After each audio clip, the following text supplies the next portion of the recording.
Hey everyone, welcome back to the channel. Today, we're diving into a straightforward guide on how to transfer TRX from your Arculus wallet to your Tangem wallet in 2025. Whether you're a crypto newbie or a seasoned trader, this step-by-step tutorial will make the process simple and secure.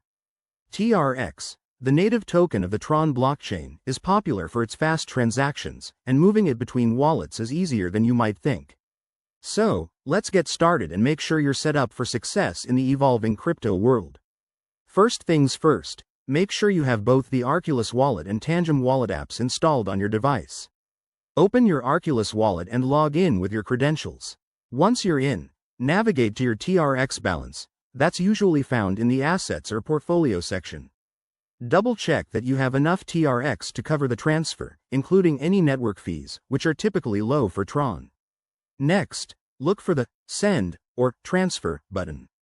It's often represented by an arrow icon. Tap on it, and you'll be prompted to select TRX from your list of assets. Now, here's the crucial part. Copy the recipient address from your Tangem wallet. Open the Tangem app, go to the Receive section, and copy the TRX address. Make sure it's the correct one to avoid any mishaps. Back in Arculus, paste that address into the recipient field. Enter the amount of TRX you want to send, and review the transaction details carefully. This includes the amount, fees, and final destination.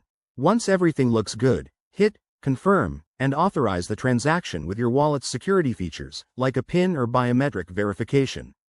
After the transfer is initiated, it should process quickly on the Tron network, usually within a few seconds to a minute.